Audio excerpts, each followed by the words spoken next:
하나님의 말씀을 함께 나누는 시간입니다.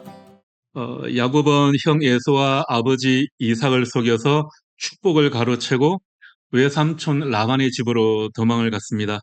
그리고 우리가 지난주에 살펴본 것처럼 외삼촌 라반의 딸 라헬을 사랑하여 7년을 일했지만 라헬이 아니라 언니 레아와 먼저 결혼을 당했죠. 결혼을 한 게 아니라 이건 결혼을 당했습니다. 그리고 다시 라헬과 결혼하는 조건으로 7년을 더 일해야 했습니다.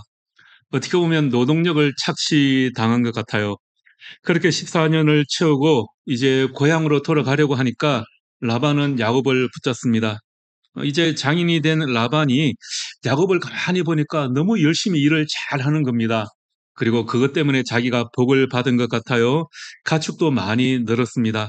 그래서 아마 라반은 야곱을 보내기가 싫었던 것 같습니다. 레아와 결혼하기까지 7년, 또 사기 결혼을 당한 결과 7년을 더 일하고 지금까지 14년을 정말 노예처럼 부려먹었는데, 그러니까 이제부터는 내가 품삯을 정당하게 지급하겠다 그러고 6년을 더 일을 하게 되죠. 야곱은 나중에 말하기를 내가 그 나머지 품삯도 10번이나 바꿔치기 당하지 않았습니까? 이렇게 라반에게 따지죠.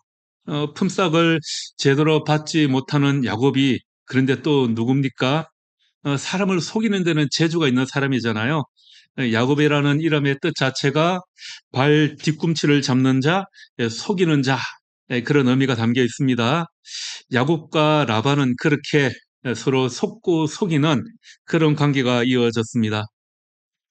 발꿈치를 잡는 자라는 야곱은 그렇게 그의 이름에서 알 수 있듯이 끊임없이 누군가의 발꿈치를 잡고 속이면서 자기에게 좀 유리하지 않은 이 세상에서 살아남기 위해서 어떻게 보면 정말 노력한 그런 사람이었던 것 같습니다. 야곱은 성장하면서 늘 전략을 짜고 누군가를 속이면서 남보다 앞서갈 수 있는 그런 방법을 찾았던 사람인 것 같습니다. 여러분, 그가 어린 시절에 어떻게 했습니까? 형 에서가 사냥을 마치고 집으로 돌아왔을 때 야곱은 에서의 장자권을 샀습니다. 지치고 배가 고팠던 형 에서는 죽 한 그릇을 달라고 합니다. 그리고 장자권을 팔겠다고 하죠. 성경은 이 부분에서 야곱의 편을 들고 있죠. 그러면서 에서가 장자권을 가볍게 여겼다, 이렇게 이야기하고 있습니다. 또 아버지 이삭이 이제 맏아들을 축복할 때가 되자 리브가와 야곱은 형 이삭을 속이고 축복을 가로채기 위해서 여러 가지 음모를 꾸몄습니다. 이 계략으로 인해서 에서는 야곱에게 너는 정말 속이는 자다, 그런 별칭을 부여하게 됩니다. 야곱의 야곱은 이 형의 분노를 피해서 바단 아람에 있는 라반 외삼촌의 집으로 도망치게 되었죠. 그렇게 도망가던 야곱은 가던 길에 28장에 보면 어떤 곳에 도착했다, 그렇게 이야기합니다. 그곳에서 그는 하늘로 올라가는 사닥다리, 마치 계단같이 생긴 것을 올라갔다 내려갔다 하는 그 꿈을 꾸게 되죠. 하나님께서 그에게 나타나셔서 네가 가는 곳마다 내가 너와 함께 하겠다. 그리고 다시 너를 너의 아버지의 땅으로 데려올 것이다, 그렇게 말씀하시죠. 야곱은 잠에서 깨어나서 그렇게 말씀하신 분이 여호와 하나님임을 분명히 깨달았습니다. 그리고 그 땅을 하나님의 집이다, 그래서 베델이라고 이야기합니다. 그런데 야곱은 이어지는 이야기에 보면 그 성격이 그대로 또 드러납니다. 야곱은 하나님께서 베푸신 그 은혜의 축복에 감사하는 대신에 기회만 있으면 하나님과 약속을 받아들이는데 조건을 붙이죠. 하나님과의 관계에서도 늘 거래를 하려고 합니다. 야곱은 이 베델에서 하나님의 축복을 받고 서원 기도를 하죠. 그런데 그 내용이 무엇이었습니까? 만약에 여호와께서 약속하신 대로 다 행해 주시면 먹을 양식과 입을 옷을 주시고 또 내가 나중에 아버지 집에 평안하게 돌아오게 되면 내가 여호와를 나의 하나님으로 모시겠습니다, 그렇게 기도를 하죠. 여러분, 서원을 한다는 것은 무엇입니까? 하나님과 정말 엄숙하게 약속을 하는 거잖아요. 그런데도 그렇게 기도하는데도 이 야곱은 조건을 끝까지 붙입니다. 야곱은 밧달 아람에 가서 외삼촌 라반과도 계속해서 갈등을 하고 또 여러 가지 계략을 꾸미죠. 야곱이 이제 마지막 6년 동안의 품삯을 제대로 받으려고 하는데 어떤 조건을 내밀었죠? 그 라반이 가지고 있는 양떼 중에 점이 있는 것들과 또 얼룩덜룩한 짐승들을 제가 품삯으로 가져가겠습니다라고 이야기하죠. 이때도 삼촌 라반은 또 그것도 주기 싫어가지고 여러 가지 계략을 꾸밉니다. 또 야곱은 어떻게 했습니까? 전략적으로 그 가축을 관리하고 이상한 뭐 나무 가지나 또 물을 먹이면서 줄무늬가 있는 새끼들을 낳아서 만들게 하죠. 이렇게 야곱의 삶을 보면 늘 계획하고 전략을 짜고 누군가를 속이는 그런 삶을 살았습니다. 이런 행동 때문에 그를 속이는 자라고 그렇게 표현하기도 하는 것 같습니다. 야곱은 어떻게 보면 그 자신의 삶, 불리한 상황 가운데에서도 성공하기 위해서 그 자신의 모든 것을 전략을 짜서 사용했던 것 같아요. 자, 야곱이 이렇게 이런저런 방법을 동원해서 자신의 재산을 축적하고 드디어 20년 만에 이제 고향으로 돌아갈 준비가 다 났습니다. 고향으로 빈손으로 도망 나와서 20년간 타지에서 고생하며 그 나름 성공한 그런 사람이 되었죠. 고향으로 돌아가는 길에는 많은 가축과 남종과 여종을 거느렸다고 합니다. 또 결혼해서 아내가 둘이 있었고요. 아내 둘에 딸린 몸종 둘, 그리고 그를 통해서 아들 11명을 낳았습니다. 딸 하나까지 낳았습니다. 자, 이때까지만 하더라도 막내 베냐민은 아직 태어나지 않았던 것 같아요. 자, 그렇게 마지막 6년 동안 삼촌 라반이 자기를 바라보는 태도가 다르다라는 것을 야곱은 알게 되었죠. 그래서 야곱이 재산이 불어나는 것을 라반이 가만히 지켜보면서 경계를 하기 시작했던 겁니다. 그때쯤 주님께서 야곱에게 말씀하십니다. 31장 3절 말씀에 보면 내 조상의 땅, 내 족속에게로 돌아가라. 내가 너와 함께 있으리라. 이렇게 하나님께서 말씀하십니다. 야곱은 이 하나님의 말씀을 듣고 원래 그의 할아버지 아브라함에게 약속하셨던 땅, 그리고 그의 아버지 이삭과 형 에서가 살고 있는 그 고향 땅으로 돌아갈 준비를 하게 되죠. 자, 그런데 막상 고향으로 돌아가려고 하니까 겁이 나는 겁니다. 형 에서가 자기를 어떻게 대할지 전혀 모르는 상황이지 않습니까? 그래서 야곱은 형에게 심부름꾼을 먼저 보내서 그 상황이 어떤지 자기에게 좀 설명해 달라고 이야기를 하죠. 그러면서 먼저 무엇이라고 부탁을 합니까? 제 상황을 형이 잘 알지 않습니까? 좀 저를 너그럽게 봐주십시오. 그렇게 부탁을 합니다. 오늘 우리가 읽지는 않았지만 32장 4절, 5절 그 앞부분에 보면 이렇게 나와 있는데요. 32장 4절, 5절 말씀을 우리 함께 읽어볼까요? 32장 4절, 5절 그들에게 명령하여 이르되 너희는 내 주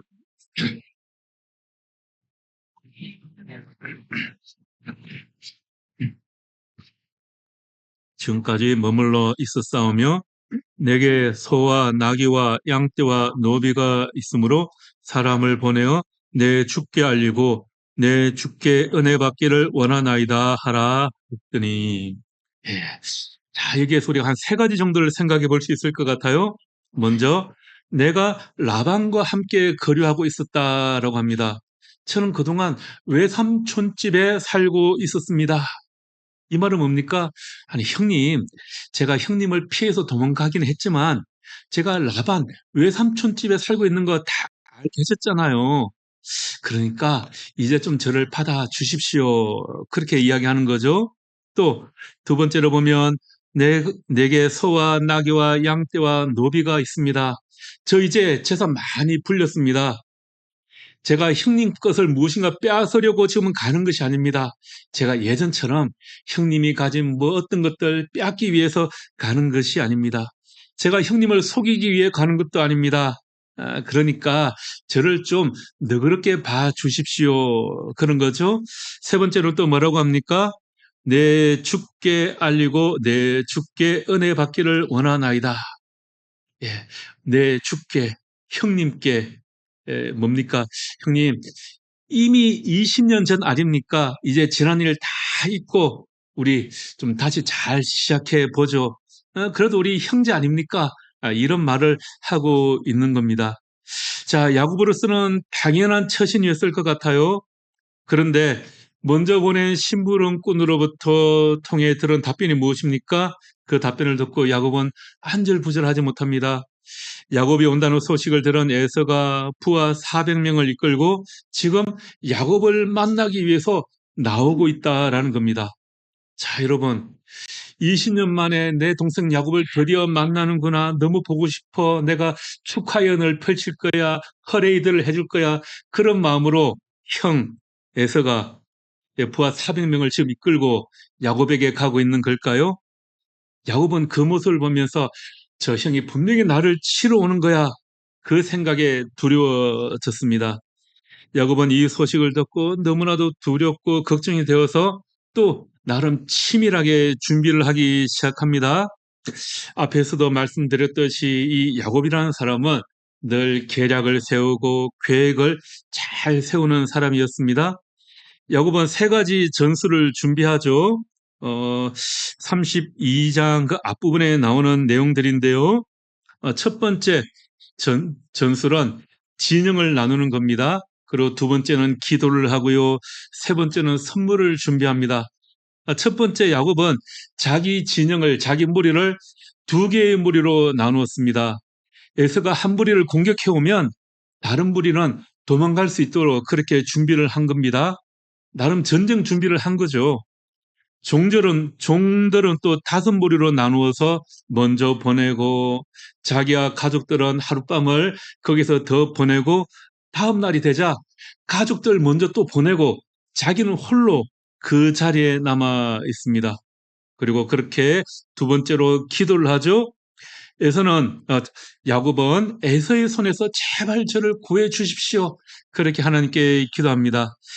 앞서 베델에서 기도할 때는 하나님이 저를 지켜주셔서 저에게 주신 것을 약속을 다 이루어 주시면 제가 열의 하나를 주님께 드리겠습니다. 라고 기도를 했었잖아요. 그런데 이번에는 베델에서 하나님께서 하신 그 약속을 이제 빨리 이루어 주십시오. 그렇게 기도를 합니다. 그리고 세 번째로는 에서의 환심을 사기 위해서 엄청나게 많은 선물을 준비합니다. 가축들을 4개의 무리로 나누고요. 또 각 무리 사이에 간격을 둡니다. 그 첫 번째, 두 번째, 세 번째, 네 번째 종들이 선물을 가지고 차례대로 형 에서에게 가도록 준비를 합니다. 그리고 이것은 우리가 싸우기 위해서 온 것이 아니라 에서의 종 야곱이 선물로 준비한 것입니다. 라고 아주 정중하게 이야기하라고 또 합니다. 일종의 외교적인 전략 전술을 준비를 해둔 거죠. 이 모든 준비가 끝나고 야곱과 에서 사이에 대결이 시작되는 것이 아니라 야곱은 어떻게 합니까? 오히려 하룻밤을 야복나루에 머물면서 또 기도하기 시작합니다. 야곱은 이삭과 혹시 있을 전쟁을 위해서 만만의 준비를 다 해두었습니다. 그러나 하나님을 의지하는 것 외에는 다른 전략이 없다는 것을 아는 것, 바로 이것이 주님께서 야곱에게 원하시는 것 같습니다. 하나님께서 원하시는 진짜 싸움은 지금부터였다는 거죠. 그것이 바로 오늘 우리가 읽은 성경 본문입니다. 야곱이 어떤 사람과 밤새 씨름을 하였다라고 합니다. 야곱은 혹시 형과 전쟁을 하게 되면 내가 완전히 망하는 것은 피하기 위해서 가족을 2개의 진영으로 나누고 종은 5개의 패로 나누어서 먼저 따로따로 보냈습니다.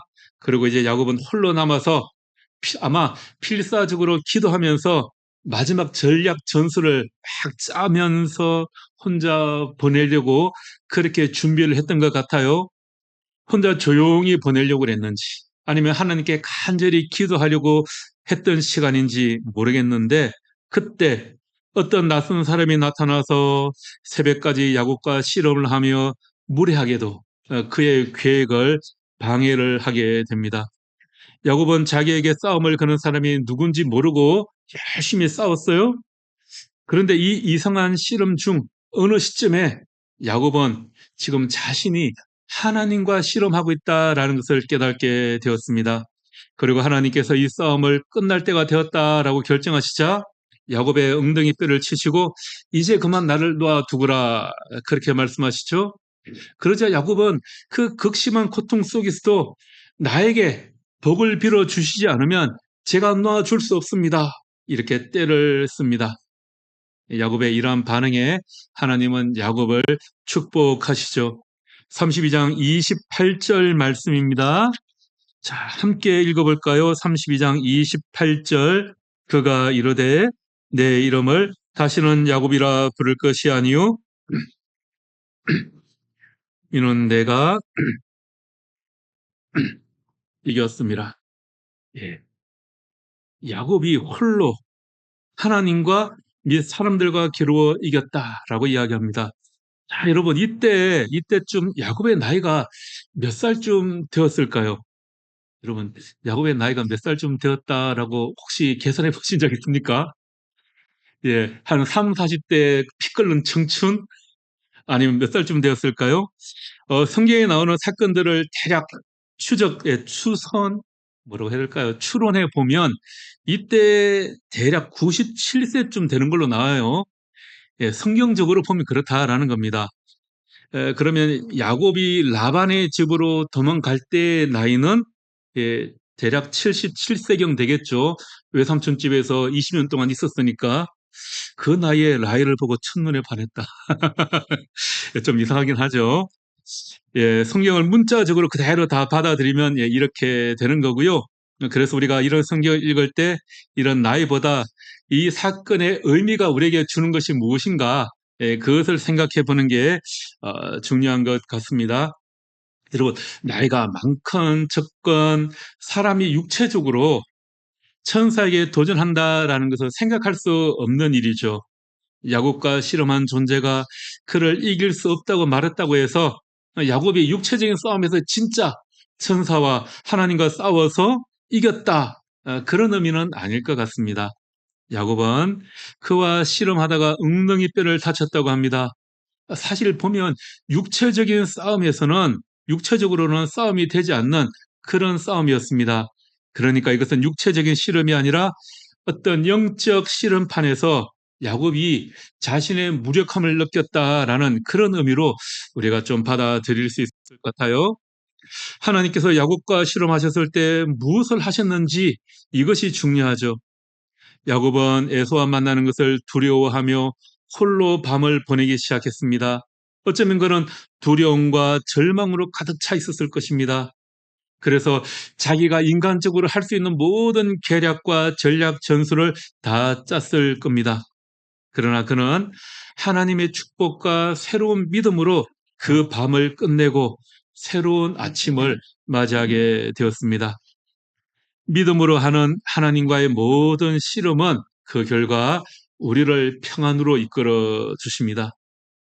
이날 밤 하나님께서는 다른 때처럼 꿈이나 환상으로 야곱에게 말씀하지 않으시고요. 그의 약속을 반복하시며 위로의 말씀도 하지 않으셨습니다. 여러분, 그의 조상 아브라함이나 이삭이 어려움에 부닥쳤을 때 주님께서는 그들에게 나타나셔서 내가 너와 반드시 함께하겠다. 내가 너를 도와주겠다. 또는 이런저런 약속의 말씀과 위로의 말씀을 해 주셨습니다. 야곱에게도 베델에서 또 삼촌 라반의 집에 있을 때 찾아오셔서 내가 너와 반드시 함께하겠다. 너를 아버지 집, 너의 고향 땅으로 평안히 인도해 주겠다라는 그런 위로의 말씀을 많이 해 주셨습니다. 그런데 지금 이 절체절명 순간에는 주님께서 야곱에게 이런 위로의 말씀을 하지 않으십니다. 이번에는 하나님께서 야곱에게 밤새도록 실험하라고 내버려 두심으로써 그의 이 두려움을 해결해 주십니다.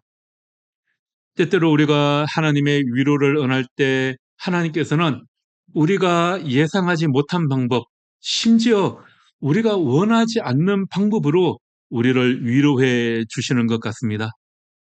하나님은 야곱에게 아주 심각한 부상을 입히셨습니다. 여러분, 다음날 아침이 되면 에서를 만나서 어떻게 해야 합니까? 전쟁을 해야 할지도 모르는 그런 상황입니다. 그러면 오히려 야곱을 강하게 해주시면 좋겠는데 그게 아니라 오히려 전쟁을 앞두고 있는 사람의 다리를 절게 만드셨습니다. 에서와의 싸움에서 더욱 힘을 쓰지 못하게 하신 겁니다. 결국은 무엇입니까? 야곱이 자기 자신을 믿는 것이 아니라 하나님을 더욱 온전히 의지하도록 만드신 것입니다. 여러분, 하나님께서는요, 필요하다면 하나님께서는 여러분들의 믿음을 키우기 위해서 여러분들의 다리를 절게 만드실 수도 있다라는 겁니다. 그것이 하나님께서 그 사람을 위해서 그의 믿음을 키우고 하나님의 사람으로 만드시는 방법이라면 야곱처럼 그의 다리를 절게 만드실 수도 있다라는 거죠. 하나님과의 실험으로 야곱의 정체성이 이제 완전히 바뀌게 되었습니다. 야곱은 이제 터는 속임수로 축복을 받고 이기는 자가 아니었습니다. 이번에는 믿음으로 하나님을 이겨서 하나님의 축복을 받았습니다. 축복은 야곱의 이름을 바꾸는 그런 형태로 나타나게 되죠. 야곱의 이름은 그의 성격을 표시해 주는 것이었습니다. 야곱이라는 이름의 뜻이 무엇이었습니까? 발꿈치를 잡는 자, 속이는 자라고 했습니다. 야곱은 태어날 때부터 형 에서의 발꿈치를 잡고 태어났고 늘 형의 길을 방해하고 아버지와 형 또 장인 라반을 속였습니다. 지금까지 속여서 성공을 했고요. 많은 부를 얻었습니다. 그리고 그는 또 늘 속으며 살아왔습니다. 그러니까 이제 그의 이름을 바꾼다라는 것은 그의 성격을 바꾼다라는 그런 의미가 담겨 있게 되는 거죠. 여러분 그렇지 않습니까? 누군가의 이름을 바꾼다라는 것은 그 사람에게 새로운 권위나 성격을 부여하는 겁니다. 야곱은 이름을 바꾸는 것을 축복으로 받아들이게 됩니다. 이것은 자기의 성격이 이제 성품이 변화된다라는 것을 받아들이는 거죠. 여러분 요즘에 그 TV나 뭐 온라인 프로그램에 보면 부캐라는 게 많지 않습니까? 부캐릭터. 뭐 연예인들이나 어떤 사람들이 전혀 외모도 바꾸고 이름도 바꾸고 소위 말해서 캐릭터를 바꿔가지고 전혀 다른 사람인 양 그렇게 행동하는 그런 프로그램들이 많이 있습니다. 이걸 부캐라고 하더라고요. 부캐릭터. 그래서 전혀 다른 사람인 것처럼 살아갑니다. 원래 자기의 모습하고는 완전히 다른 성격, 전혀 다른 사람으로 살아가는 거죠. 야곱은 지금까지 사람들과의 관계에서 그렇게 집요하고 거래하고 싸우고 속이고 그래서 성공했는데 이제는 하나님과의 싸움에서도 이겨서 복을 받겠다라고 합니다. 이것은 하나님이 야곱보다 뭐 힘이 약해서 야곱에게 굴복하셨기 때문이 아니라 야곱이 패배를 인정했기 때문에 복을 주신 겁니다. 지금까지는 자기의 생각과 속임수로 여기까지 왔는데 이제 자기 힘으로 에서와 맞설 수 없다는 것을 깨닫고 하나님께 매달리기 시작한 거죠. 하나님과 씨름해서 이기려면 먼저 자신의 패배를 인정해야 하는 겁니다. 여러분 하나님과의 싸움은 우리가 지는 것이 이기는 겁니다. 여러분 아빠가 어린 자녀들과 장난을 치고 씨름하고 달리기를 하면 누가 이깁니까? 아기가 이기죠. 이때 아빠가 이기면 큰일 납니다. 예, 애기들 울고 불고 난리가 나죠. 여러분, 아빠가 왜 집니까? 아빠가 힘이 없어서 지는 것이 아니라 아이와 씨름하고 달리기 하는 그 목적을 이루기 위해서입니다. 그렇게 하는 목적이 무엇입니까? 아이와 친해지고 또 아이에게 자신감과 또 승리의 기쁨을 맛보게 해 주기 위해서이죠. 여러분, 그렇게 하려면 아빠가 당연히 져주는 겁니다. 그런데 아빠가 이겨버리면 뭐 자녀와 친해지려고 하는 그 목적을 이룰 수가 없는 거죠. 예수님은 십자가에 못 박혀 돌아가셨다. 겉으로 보기에는 아주 철저한 실패였습니다. 그런데 십자가에서 승리했다라고 합니다. 왜 그렇습니까? 십자가에 못 박혀 돌아가심으로써 세상을 구원하시겠다는 그 하나님의 목적을 이루었기 때문입니다. 목적을 이루는 것이 궁극적인 승리입니다. 교회에서도 보면 꼭 자기가 이겨야 되는 사람들이 있어요. 죽고 사는 문제 아닌데 교회 안에서도 보면 꼭 내가 이겨야만 적성이 풀리는 그런 사람들이 있습니다. 교회 안에서 갈등을 만드는 대표적인 불의의 모습입니다. 여러분, 교회의 목적은 무엇입니까? 주님 안에서 온전히 하나가 되는 것입니다. 그렇게 되려면 질 줄도 알아야 한다라는 겁니다. 천사와 씨름하는 것은 우리를 개선하고 변화시키려는 하나님의 손길입니다. 우리가 하는 말 중에 그런 말 있죠. 사람은 고쳐 쓰는 거 아니다. 사람의 천성은 변하는 게 아니다. 그러니까 문제 있는 사람을 고쳐 쓰려고 하지 마라. 그런 의미가 있는 것 같아요. 성격은 쉽게 변하지 않는다라는 겁니다. 여러분, 사람 사이의 관계에서는 맞는 말인 것 같습니다. 그런데 하나님과 우리와의 관계는 그렇지 않습니다. 하나님께서는 우리를 있는 그대로 사랑하시지만 우리를 변화시키는 것이 하나님의 바람이며 또 우리를 그렇게 변화시켜 나가십니다. 문제는 내가 그 변화에 별 관심을 가지지 않는다는 겁니다. 우리가 별로 절박하게 여기지 않는다라는 겁니다. 우리는 나에게 문제가 있음을 발견하고 내가 변하지 않으면 안 되는구나라는 것을 깨달아야 합니다. 그리고 하나님 앞에 항복을 할 줄 알아야 합니다. 우리가 몸에 어떤 심각한 이상이 있다라는 것을 의사가 이야기해주면 우리는 어떻게 합니까? 그때부터는 막 운동하고 건강 관리를 하죠. 내가 몸무게가 좀 늘고 몸이 둔해지고 체력이 떨어지는 것 같다. 그러면 사람들은 대부분 아유, 좀 운동 좀 해야 되겠네 라는 생각을 하지만 절대 행동으로 옮기지 않습니다. 그러다가 정말 내 몸에 문제가 있는 것 같아서 병원에 갔는데 의사가 당신 운동하지 않으면 죽습니다 라는 이야기를 듣고 의사가 처방을 해주면 그때 가서야 우리가 운동을 시작하지 않습니까? 왜 그렇습니까? 의사의 말을 신뢰하기 때문인 거죠. 하나님이 우리를 변화시켜 나가시는 것도 마찬가지입니다. 먼저 우리가 하나님의 말씀을, 주님을 신뢰해야 합니다. 하나님이 나를 변화시키실 수 있다. 하나님께서 내 성격과 결함, 나의 모든 문제를 해결해 주실 수 있다라고 우리가 먼저 믿고 신뢰해야 하는 겁니다. 그때 하나님께서 우리를 변화시켜 주시고 또 우리를 새롭게 만들어 주실 수 있습니다. 밤새 실험을 하다가 어떤 사람이 그냥 가려고 할 때 야곱이 끝까지 그를 붙잡고 나를 축복해 주지 않으면 내가 너를 보내지 않겠다 그렇게 때를 씁니다. 이것은 야곱이 하나님 아니면 의지할 분이 없음을 깨닫고 하나님만을 의지하겠다라는 그런 표시인 거죠. 자기가 에서의 마음을 돌리기 위해서 선물을 준비하고 무리를 5개의 떼로 나누고 또 가족은 2개로 나누고 자기는 제일 뒤에 남아서 기도하고 이런 전략이 중요한 것이 아니다라는 것을 깨닫게 되는 거죠. 하나님을 자기의 하나님으로 알고 의지하는 것이 더 중요한 최고의 전략이라는 것을 깨닫게 되는 겁니다. 여러분, 다음 날 에서를 만났을 때 어땠습니까? 그가 그동안 세운 계략과 전략 전술을 아무런 도움이 되지 않는다라는 것을 그가 알게 되지 않습니까? 야곱이 홀로 남아 기도하려는데 어떤 사람이 자기와 씨름하려고 했을 때 야곱은 하나님, 이 사람을 좀 빨리 좀 없애 주십시오. 내가 지금 이 사람과 씨름할 시간이 없습니다. 내가 이럴 겨를이 없습니다. 아마 어쩌면 이것이 첫 번째 반응이었을 수도 있습니다. 그러나 그가 발견한 것은요, 이 씨름이 하나님의 은혜의 수단이요, 하나님께서 그에게 축복을 내리는 통로였다라는 것을 발견하는 것이었습니다.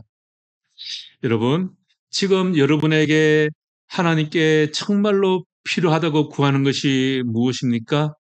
여러분은 주님에게서 어떤 축복을 원하고 계십니까? 정말 간절히 원하고 있는 것이 무엇입니까? 하나님은 어떤 때는 여러분들의 고뇌와 두려움과 그 불확실성 속에서 여러분들을 만나 주십니다. 그리고 주님은 여러분들이 기대하거나 원하는 방식으로 만나 주시지 않을 수도 있습니다.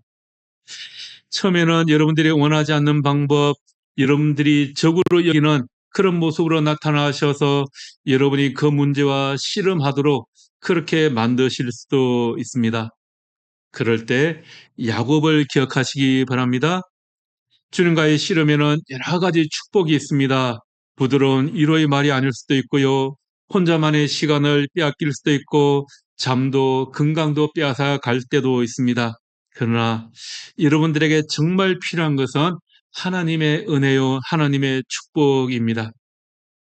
야곱은 절뚝거리게 되었지만 그날 밤 진짜 하나님을 만났고요. 그의 이름은 야곱에서 이스라엘로 바뀌게 되었습니다. 하나님께서는 강한 야곱이 아니라 절뚝거리는 야곱을 통해 당신 백성을 이끄실 그런 준비를 해 나가십니다. 우리에게도 때때로 하나님께서는 그렇게 나타나실 수가 있습니다. 때로는 인생의 절벽에서 어찌할 바를 몰라 밤을 지새울 때 하나님께서는 우리의 자아를 꺾으시고 진짜 복이 무엇인지 깨닫게 하여 주십니다. 주님을 끝까지 붙들면 그것이 내가 원하는 방법이 아니라 할지라도 여러분들을 축복하기를 좋아하시는 주님께서 여러분들의 삶을 변화시켜 주실 것입니다. 야곱을 그렇게 변화시켜 주시는 하나님을 붙드시는 이번 한 주간이 되기를 주님의 이름으로 축복하며 기도합니다. 기도하겠습니다. 하나님, 오늘도 우리에게 말씀해 주셔서 감사합니다. 야곱이 밤새 하나님과 씨름하던 이야기를 통해서 우리의 믿음도 그냥 생기는 것이 아니라 하나님과의 씨름 속에서 자란다는 것을 배우게 하옵소서. 혹시 우리 삶에 야곱과 같이 절뚝거리게 되는 일이 생기더라도 그것이 하나님을 더욱더 의지하는 기회가 되게 하시고 야곱이 이스라엘이 되었던 것처럼 우리의 이름도 삶도 믿음도 하나님 안에서 새롭게 변화되기를 원합니다. 예수님 이름으로 기도합니다. 아멘.